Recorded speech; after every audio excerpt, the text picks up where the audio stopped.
a toujours attaché énormément d'importance à la terre. Tout ça, pour moi, c'est cohérent, c'est ce respect de la nature, ce respect de l'individu, tout dans votre environnement, avec l'idée d'améliorer la qualité gustative de nos produits.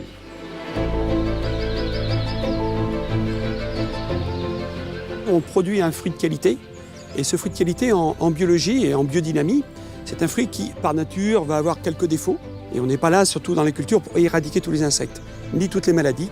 On est là pour maintenir un certain équilibre, on est là pour accompagner la plante. Et ces fruits, quand on va les trier au calibrage, à Vertou, tous les écarts de calibrage qui ne seront pas commercialisés, on va les transformer. Et aujourd'hui, on est rendu à faire un tel volume qu'on a eu l'idée, il y a déjà quelques années, de se dire, voilà, il faut qu'aujourd'hui on ait un outil digne de notre nom, digne des Cotonantais. Donc c'est pour ça qu'on a eu l'idée un peu de construire ce bâtiment vraiment dédié à la transformation sous l'entité Cototerra, où l'être humain il a vraiment toute sa place.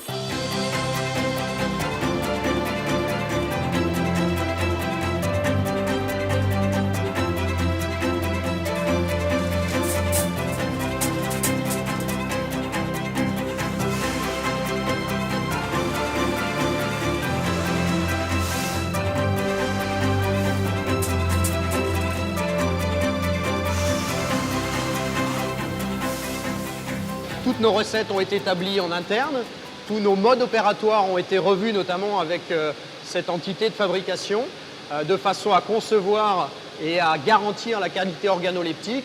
On peut dire aujourd'hui qu'avec cet outil de travail, on l'a même amélioré par rapport à ce qu'on faisait auparavant. Nous avons automatisé cet outil de travail avec des automates, avec des flux, avec de la tuyauterie, des inox, en respectant les principes de l'agroalimentaire. Nous avons conçu aussi pour faciliter la traçabilité de la marche en avant, donc des flux de matière, d'emballage primaire et d'humain qui vont toujours vers l'avant. Mais le plus important, c'est que l'humain soit présent, homme comme femme, pour le tri des fruits, pour la mesure du produit fini, avant de le mettre en pot et donc le déguster.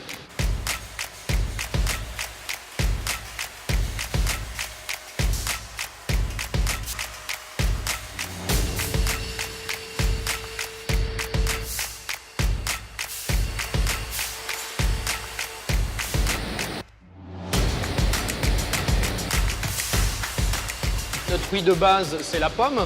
Et la pomme, on va l'exploiter dans toutes ses catégories. Donc le premier choix est réservé à la pomme à croquer, le deuxième au purée et aux compotes, le troisième choix est réservé au jus, et enfin le dernier est réservé pour les vinaigres. L'ensemble des produits sont pasteurisés, que ce soit un jus de pomme en bag-in-box, que ce soit une purée ou une compote de fruits, que la pasteurisation va garantir la stabilité dans le temps du produit. Donc on maîtrise les matières premières à l'aide de notre système qualité, d'assurance qualité. Un seul n'est pas concerné par la pasteurisation, c'est le vinaigre de cidre. Le vinaigre est un produit vivant, c'est l'essence de l'entreprise, c'est l'ultime produit, mais c'est l'ultime produit qui est vivant aussi.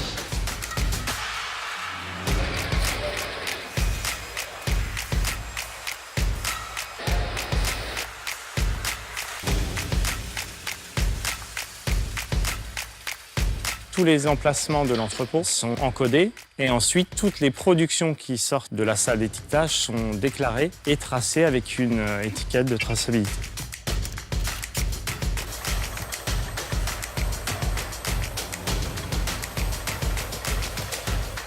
On a pris recul sur toutes les différentes expériences par lesquelles on était passés pour essayer de concevoir vraiment un entrepôt fluide où on peut vraiment tracer tous les flux de production et d'expédition.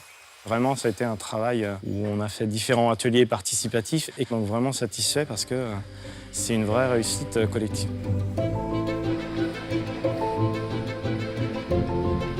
Dès le début, ça a été une grande aventure humaine. Une entreprise doit avoir une stratégie pour l'avenir. Et ça passe par une ambition. Et cette ambition, en fait, il faut pouvoir la faire partager. Et c'est vrai qu'au Cotonantais, depuis toujours, il faut quelque part qu'on ait un impact sur la future société, un impact sur un environnement, et tout en gardant un équilibre entre l'économie, le social et la culture de l'entreprise. Tout ceci, tout simplement, parce qu'il faut qu'on prépare un meilleur avenir pour les futures générations, tout simplement. Pour moi, le plus beau chemin de la vie, c'est celui qui est tracé par la nature.